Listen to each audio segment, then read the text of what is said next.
Us now is President Trump's attorney, Rudy Giuliani. Mr. Mayor, thanks for being here. Thank you. Okay, so the president's most recent tweet about Robert Mueller says this, and it got our attention. Is Robert Mueller ever going to release his conflicts of interest with respect to President Trump, including the fact that we had a very nasty and contentious business relationship? What's he referring to? He's referring to a dispute, which I imagine Mueller, I imagine he disclosed it to Rosenstein when he appointed him because it would involve something that actually wasn't settled even to this day. What is it? That's up to the president and Mueller to describe. It's not part of my legal representation. But hold on a second, Mr. Mayor. He's putting it out to the world in a tweet. Can we get some facts about it? Sure, he'll give facts, but he has to do it. I'm not going to do it. I mean, look, this is what they did to him, right? Cohen put out the tape with him. His lawyer, Cohen, put out a tape with him, just gave his description of it, and it went viral. New York Times printed it. And you don't like and they didn't give any of the details. Right. So let them give the rest of the details. No, let President Trump give the details. What does he mean? This is quite attention-grabbing. What contentious business relationship? It's good that it's attention-grabbing. Yeah, but it's not good in terms of the facts. Because when you're getting beaten up by all kinds of anonymous tweets, you know, coming from Lanny Davis and Cohen, and the press is actually, for the first time, actually acknowledging that you're not doing it, and you put out something like that, you have every right to say, okay, you explain it, Mueller. Stand up and be a man. Wait a minute. This doesn't make sense. How can the president make this claim and not support it? Because he doesn't have to. Why is it up to Robert Mueller to have to support the president's tweet? Because he has the conflict, not the president. What's the conflict? I can't tell you. I'm not sure I know exactly what the conflict is. I have a good idea what it is. It's one that would have kept me out of the investigation. What does that mean? What it means is that I would have had a personal interest, a personal dispute with the President of the United States before the investigation that really precluded me from being. Maybe it explains why he hired 13 Democrats, why he hired a guy who donated $36,000. You know that these guys also donated to Republicans, No, they didn't. Right? No way. Yes. A $2,000 contribution. There's all sorts of contributions. There's not all sorts of Republicans and that Democrats. That is totally wrong. Mueller hasn't contributed. Mueller hasn't contributed to a Republican. He worked for Obama and he worked for Republicans. We have a $36,000 guy. I don't know any prosecutor that donated $36,000 to parties. I wouldn't have him on a political. You're saying that Mueller worked for Republicans and Democrats, yes? Yeah, but he hired a completely biased staff. He hired a guy who was probably the most unethical Justice Department prosecutor, Andrew Weissman. You know who Andrew Weissman is. He's a complete scoundrel. Hold on a second. Are you saying that the conflict of business... Hold on a second. I don't want to get too distracted. Explaining that Weissman was unethical. 1 second. Well, people should know this. Are you saying, well, look, I think people would like to know the facts, and that's what I'm trying to get to. Are you saying that the business conflict that Mueller and President Trump had, is that about his golf course? I'm not going to go any further. You're not going to... Is that what you think? It is up to the president to describe it in further detail if he elects to do so. Or if Mueller would like to come out and explain why it's not a conflict, I invite Bob to do it. Why didn't the president... We waived... Let me finish. We waived the privilege when the whole thing came out because we're anxious to have you get the truth. So let's see if Mueller has that same impulse. Well, again, it's President Trump that brought it up. I think it's incumbent upon President Trump to explain what he's talking about. It's Mueller who possibly hasn't disclosed the conflict. Why didn't President Trump bring this up 14 months ago when Mueller was appointed? Because I think he was hoping that maybe it had passed Mueller by. Maybe he had gotten over it. But it's quite obvious with the extent of it. They haven't gotten back to us in 10 days over our recommendation of how to do an interview. I am sure they're in bad faith about an interview at this point. They have gone through... What does that mean? Hold on. How do you know they're in bad faith? Tell me why. Because they don't get back to us. So you've reached out and you gave... We wrote to them. You wrote to them. Reach out. And you gave your list of the things, of your conditions. Correct. And we've done that several times, and they were very, very forthcoming, very willing to talk about it. Then when you get to the point of making a decision, they go off and do something. And then something happens. Cohen gets raided. The Horowitz report comes out and blasts the origin of the investigation. The Strzok report comes out and shows a guy who's off the wall, who ran the original investigation, who hates Trump, who claims he's not biased, but he hates him. And now we've got Cohen, and we got 183 hours of tape. You've only heard 3 hours of them. And I do want to get to Cohen in a second, but I have... I'm sorry, I made a mistake. Not 183 hours of tape. Some are very short. We have 183 unique tape recordings. Got it. Only one with the President of the United States. Only one of those, you're saying, is where the president's voice... Doesn't it? No, hold on a second. Only one of those is the president's voice on it. The only one that has the president on it. Only one. Oh, excuse me. There are about 8 interruptions, like Michael, I'll see you at 2, or Mr. Trump, I'll see you at 4, or we'll have coffee. There are about 8 of those. Okay. I will get to Cohen in a second, but a couple more things with Mueller. Are you still having negotiations with his team about the president sitting down? Not yet. Those are done. Well, I mean, I don't know what will happen after the latest statement by the president, and we haven't heard anything. I don't know why. I mean, they can write a report without him. They do not need President Trump's. They have 2 aspects to this, right? Collusion. They have his side of the story. Even this Russian meeting, I'm happy to tell him he wasn't there. He wasn't at the meeting. Cohen is not telling the truth. How do you know the president didn't know? Because I'll tell you why I know. Because Cohen, always goes too far, and when you're lying, there's always a trap for you. So he said there was a one-on-one meeting that Donald Jr. came in and told him about the meeting was about to take place. Well, there are 2 witnesses to say it didn't happen. The president and his son. All right, and the biggest. They have a self-interest in saying. And Cohen has a much bigger self-interest in saying the opposite in order to get himself favor with Mueller. Also, in all these months, in all these tapes, he's never said it. And all of a sudden it appears now when he's maybe going to go to jail and he's singing for his supper. Hey, come on. But now, let's go even further. 2 days before that, he claims there's a big meeting with about 5 people. He was in that meeting. I've only been able to talk to 3 of the 5 people in that meeting. 3 of the 5 tell me it didn't take place. All of them, I think, have been under oath on it. And the other 2 couldn't possibly have been reveal it because Mueller never asked us about it. Okay.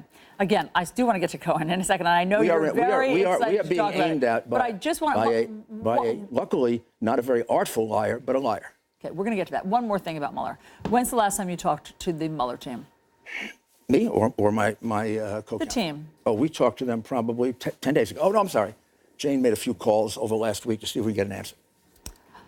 Why would you want to allow your client, the president, to sit down with somebody who... Good question. Are you saying that the Mueller investigation is not legitimate? Yes. Okay, you do not believe it's legitimate? Correct. Why would you let your client sit down with that person? Well, maybe we have differing opinions within our group. We have, after all, 5 very, very good lawyers. And we don't have 5 different opinions, but we have a split of opinion. And some of them believe it is legitimate. And also, we have a client, which you always have to consider, who's the President of the United States, who wants to be heard. Why would the president want to sit down with someone he has criticized? Well, and thinks is illegitimate? maybe Mueller has allowed so many improper things to happen. He has so many prejudiced people with him that the president may change his mind. We haven't tested that. But why? But the president, if the president feels this strongly, why are you still negotiating? Let's sit down. He doesn't feel that strongly. He has felt strongly about, on some subject, being willing to testify. And is that over? I don't know. We haven't talked about that yet. But I think it should be, but he's the client, not me. You think the president still might have an interest in sitting down with Robert Mueller, who he has criticized via Twitter and elsewhere? What I think and what I know may be 2 different things. I think he shouldn't. I know how convinced he is that he didn't do anything wrong and wants to explain it. And I've seen other people get into trouble thinking that. Innocent people. Bob Mueller. He's... I thought we were talking about Cohen. Not yet. Oh. Bob Mueller, decorated Vietnam War vet, FBI director, highly respected among Congress, among Republicans, among Democrats. I think that you respected him. I know him for a long, long time. Do you still respect him? We'll see. We'll see what happens. I'd like to see him come forward. Do you respect Bob Mueller? I guess the judgment's out. I mean, you don't know if you respect this man anymore, who has all of these credentials that I just read. I don't respect credentials. I respect performance. I see a guy who's conducting an investigation, particularly the Russian collusion part, that is by now obvious. You only can investigate an innocent man so long. See, if the guy didn't commit the bank robbery and you think he did, and you keep investigating him, you're going to do it forever because you're going to keep coming up with Cohens and Horowitzes. I understand, and we have due process. I understand all of that, but the investigation isn't done yet. I mean, you know how long these things take. Yes, it is.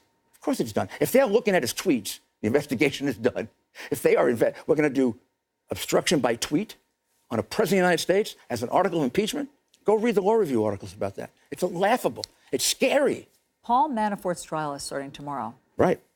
And he has no information incriminating of the president. I know that for a fact. They can squeeze him. Paul Manafort does not know anything, and nor could it be possible he did. He was with him for 4 months. I was there when Paul Manafort was there. Paul Manafort was a brilliant gatherer of delegates. Gatherer of delegates. He was the chairman of the He was, but campaign. he really wasn't Jared and the Sons and Bossie and these other people were really running it. But okay. But Paul is a. But you're saying that Paul Manafort did not have any power in the campaign? I'm not saying that. I said he had a very discrete, important area. What I'm saying is he was never involved in intimate business relationships with Donald Trump. I mean, that's just 4 months. They're not going to be colluding about Russians, which I'm not even know if that's a crime, colluding about Russians. Okay. You start analyzing the crime. The hacking is the crime. That certainly is the original crime. Well, the president didn't hack. Of course not. That's the original. He didn't pay them for hacking. And as you know, it has led other places. The meeting with the Russians. If you got the hacked information from the Russians here at CNN and you played it, would you be in jeopardy of going to jail? Of course not. The meeting with the Russians, how can you be sure that the president didn't know beforehand? Or you're saying it's just a he said, he said. Nobody can be sure of anything. In a situation like this, you have two things that argue against Cohen. It's 2 on 1. I'm sorry, 3 things. Then you get to the other meeting he says he was at that the president wasn't at. It's 3 or 4 on 1. That's the two. He also has added, or Lanny Davis has added, that there was a meeting 2 days before the meeting took place with Donald Jr., Jared, Manafort, and 2 others, Gates, and 1 more person. And that's a real meeting. You're saying that's a real meeting on another provable subject in which he would not participate. The meeting, just so I'm clear, the meeting with the Russians, who was in there? I'd have to.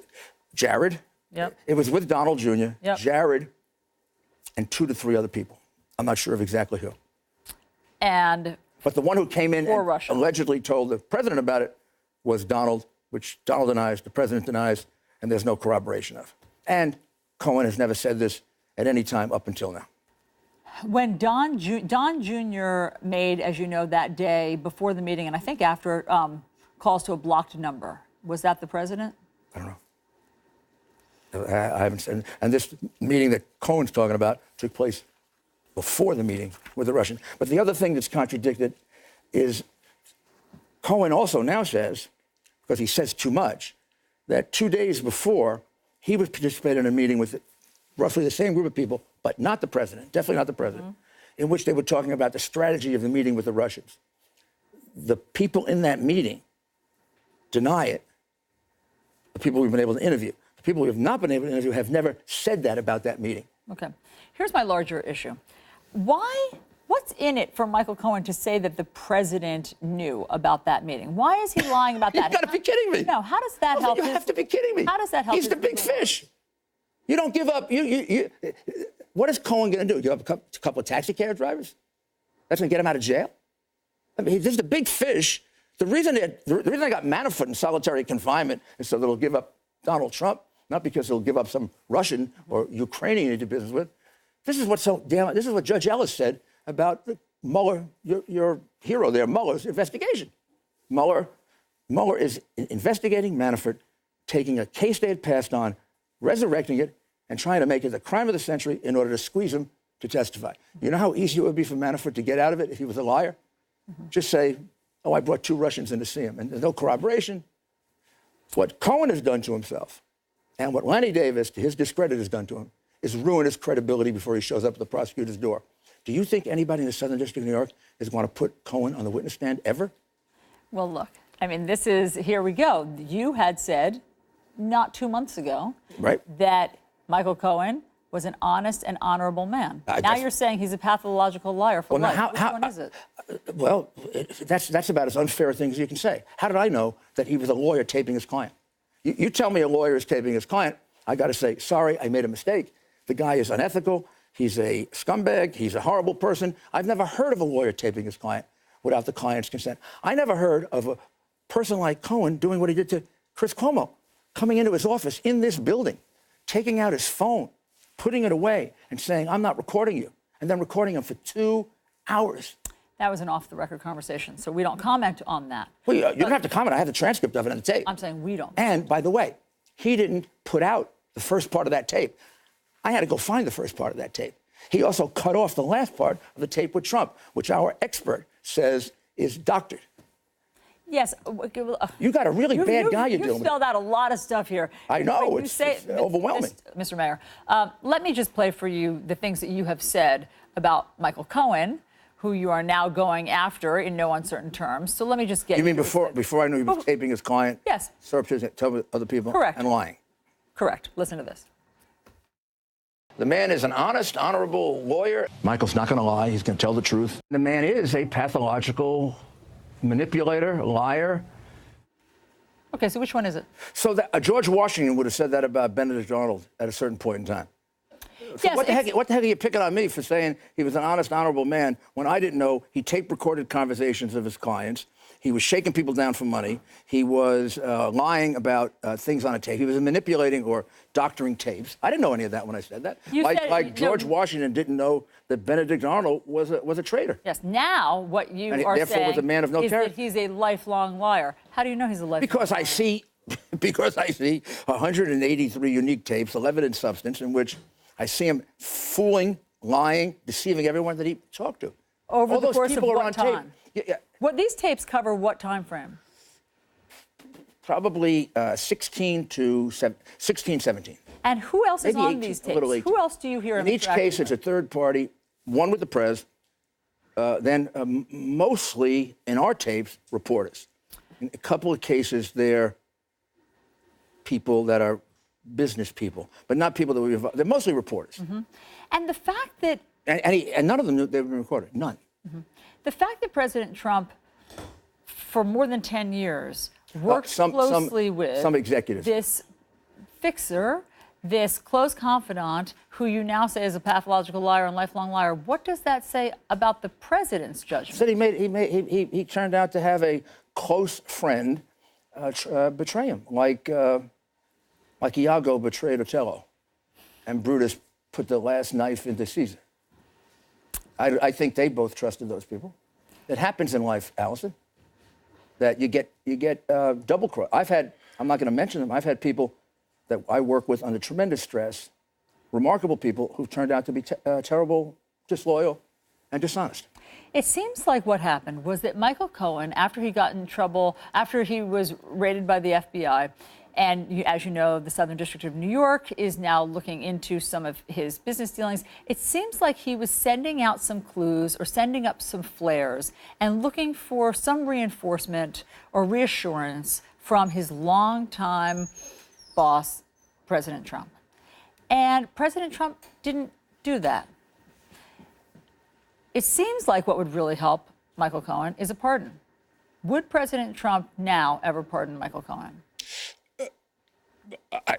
I can't tell you whether he would pardon him. And obviously, he shouldn't pardon anybody during the investigation. I can't take away from the president, nor would I, the discretion to pardon anyone. But would you think it's still a possibility? Nor can I really speculate on it. It would be so unfair. First of all, I have said this a couple of times. Nobody should proceed on the assumption that President Trump's going to pardon them. Nobody. They should make the decisions about their lives based on the fact that they got to deal with whatever the government is offering them or not offering them, or how honest or dishonest they want to be. Now, on the other hand, if the president believes that an unjust situation happened, of course, like any other president, he'll pardon. But given that you now say that he's a pathological liar and lifelong liar, can you say unequivocally the president will never pardon him? I cannot say that. I can't take away the president. If I said it, it wouldn't matter. Right, but why would the president pardon a pathological liar? I don't know why. I mean, you ask me, I wouldn't pardon him. If he did that to me. You suggested that this is really about Michael Cohen being in trouble with his taxi cab. No, I don't know. A very unusual subpoena was obtained. So there's got to be an affidavit for that subpoena. In that affidavit, they list a number of crimes, or even in the warrant itself, they list a number of possible crimes, none of which would have to do with us. Bank fraud, that relate to the taxi cabs. I don't know what kind of evidence they have of that. Mm-hmm. Judging by Cohen's reaction, I assume he believes he's in trouble. He's not in trouble because of us, because they can't prove any of these things. So it has to be these other things. Also, we see all this material, but we can't touch it. We figure there's something in there. But that is all guesswork. You're talking about the Michael Cohen having taped the president, and where they are talking about setting up an LLC to pay hush money to a Playboy model who has alleged an affair with the president. Yes. Okay. And you say that the Sort day... of. I mean, she had already been paid.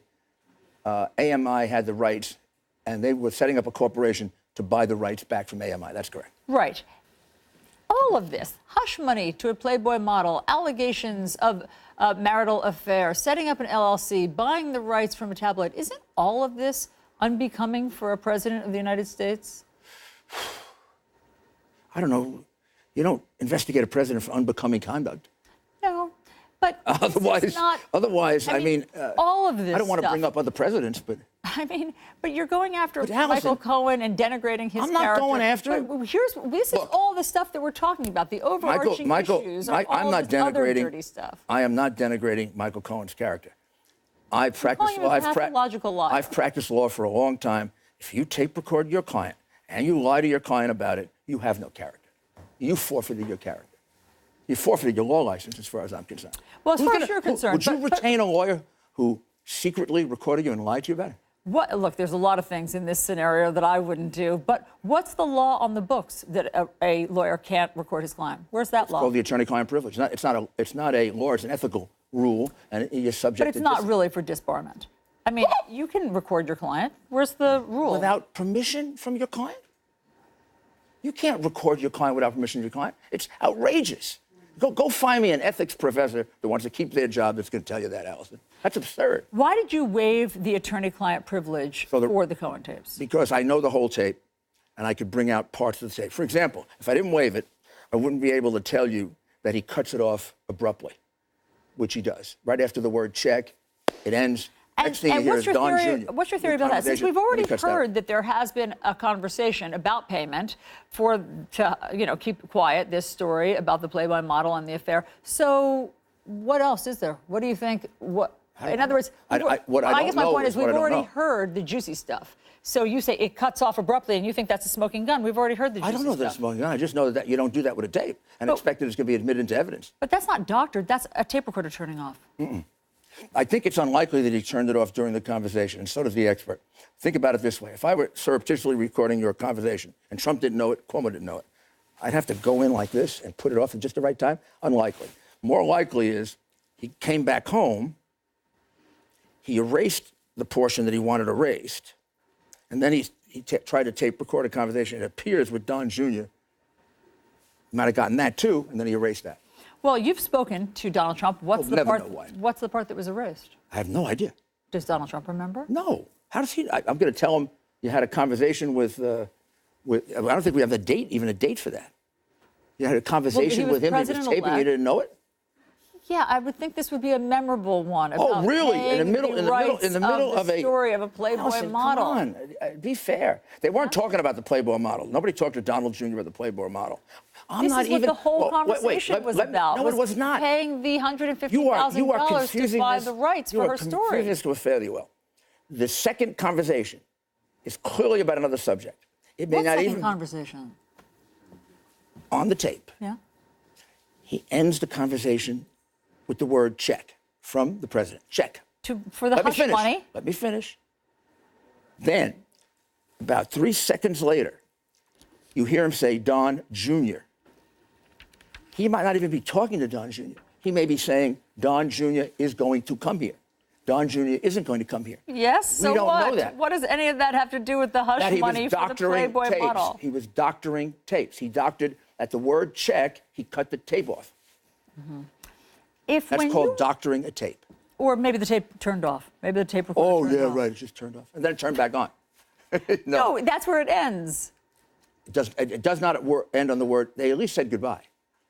I mean, it did not end on the word check. This is getting to be a silly conversation. It is getting to be a silly conversation. So let's talk about the larger issue. When you were a prosecutor in the Southern District of New York, if the subject of an investigation were loudly criticizing the investigation, were tweeting about it, was calling witnesses names, would you think that the subject of that investigation was getting a little bit nervous about the investigation? No, I would think it was an innocent man who maybe was tired of the fact he's been investigated to the tune of about $30 or $40 million, had a couple of lives ruined that shouldn't be ruined, and is innocent, hasn't done anything wrong. As a former prosecutor, the man happens to be a man that doesn't take attacks on him lightly, as he shouldn't. It's his reputation. And he's the President of the United States. This is interfering with the ability to govern. It's a horrible thing that Mueller is doing. Why? How much time is President Trump spending on this? Why can't he govern while this is happening? You don't think it, I mean, you know how often I've had to interrupt him, and I try not to, and he's very good about it. But all during the time we've been going through this, we've been dealing with Iran, North Korea, China, trade, taxes. Yes. And why can't he go about his business and wait for Robert Mueller's investigation to wrap up? Because every day something new is tweeted that's unfair, untrue. You stop the news on CNN and say, Cohen has a damaging tape about the President of the United States. A lot of that is because President Trump is tweeting it. He's starting the news cycle by tweeting these President things Trump about didn't tweet that Cohen had a tape about this Stormy Daniels or the yes, I agree in that case, but a lot of this is driven by President Trump. A lot of almost all of these things on North Korea or whatever else, tariffs. Almost all of these things are in response. Almost all of them are in response. Hold that thought, Mr. Mayor. No, I'm going to leave after this one. We've scared you away? Oh, yeah, you scared me away. I look really scared. No, it's starting to get useless. No. This conversation is getting really, really, really petty and silly. Remember when you said that you would stay all day to talk about this? Okay, I'll stay one more time, but you got to get me some coffee. Okay, got it. President Trump's attorney, Rudy Giuliani. As you sit here today, Mr. Mayor, will the president ever sit down for an interview? Do you believe the president will ever sit down for an interview with Robert Mueller's investigators? Well, we sort of went through that. I know. I'm just wondering. For I the guess headline, you have to put. You want to put odds on it? I Yes. think the odds are against it, but not. I wouldn't be shocked because he wants to do it so badly. And you know, on the negotiations about this, when they respond, they've been very reasonable. It's not. But then they don't respond. Then they just. Now it could be the Manafort trial is coming up, and they're busy. Yeah, that could be. It could be. So when's the last? So they're not that big a staff. You're saying that where we are now is that you last made an overture to them with your conditions. Can you share with us? I can't. You cannot share. I think what your they'd be conditions upset if were. we did that, Okay. and they should be. But you said what the president people- would be willing to sit down. You can sort of figure out that it's in the condition. area of collusion, not obstruction, and. Meaning he would answer questions about collusion, not obstruction, or vice versa? No, collusion, not obstruction. Obstruction, we believe, a legal defense to under Article 2 of the Constitution, and also under some of the cases that say they have to demonstrate they can't get the information any other way, and they've gotten it another way. Him tweeting, him talking. Okay, so just so in layman's terms, so I understand, you're saying that one of your conditions is that he will not answer questions about obstruction of justice. It is not, yes, but maybe if they could show us one or two there, we would consider. One or two what? One or two questions that they really need. You would consider it? We would consider. Okay, fair enough. Our real concern about that is that they're going to set up a perjury trap. So the president says, the Flynn conversation, the president says that conversation didn't take place. Comey said it took place. If it took place, I could live with that. You could say that the president wasn't obstructing, just saying, you know, be good to him, go easy on him. I had that happen a lot of times as a prosecutor. It shouldn't obstruct an investigation, and it didn't. However, the president didn't say it, and it's far easier to charge perjury than it is to go through that very contorted obstruction argument. So how many days ago was it that you submitted your conditions? 10. And you've not heard anything back from their team? And I think Jane has pestered them a few times. Okay. And at what point will you just make a final decision? This feels like it's been going on for a long time, these negotiations. Yeah, we're mindful of the fact that we would like to get this over with by September. I do believe that Mueller does too. He said something in our meeting with him, the last meeting we had with him, where he thought that September was the date to get their report in. It makes sense. It's well before not well before, but enough before the November election, so you can't say he interfered with it one way or the other. It's your impression from having spoken to the team that they want to wrap it up by September. Not just your desire. Only impression I got that from is Mueller himself. Mueller told you that. He said, we talked about, part of the negotiation is also timing. If we get an interview, we want to know that a report's going to come out within a fairly short period of time, if we're not all sitting around, biting our nails, and a lot of speculation goes on. And they have said that at that point, they had thought that early September would be a good guideline. I may have read into that that's also a good time so you don't get accused of doing a Comey and getting involved in the election. If he does not wrap it up by September, are you worried this will affect the midterms? Yeah, I don't know which way. I mean, yeah, the people against him get excited about it, but it's one of his biggest rallying cries. You know, don't impeach. Vote Republican because they'll impeach. I think it sure as hell confuses the midterm, and it could become go off on a ridiculous thing about impeachment.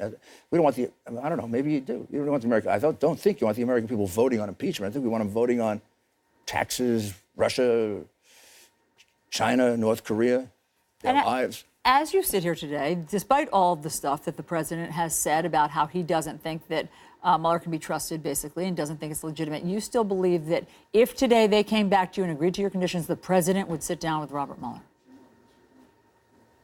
You know, yes, I do believe that. I probably have to go through those conditions one more time to make sure that some of the events of the last week and a half, Cohen events, haven't affected it. But here's the good news on that score.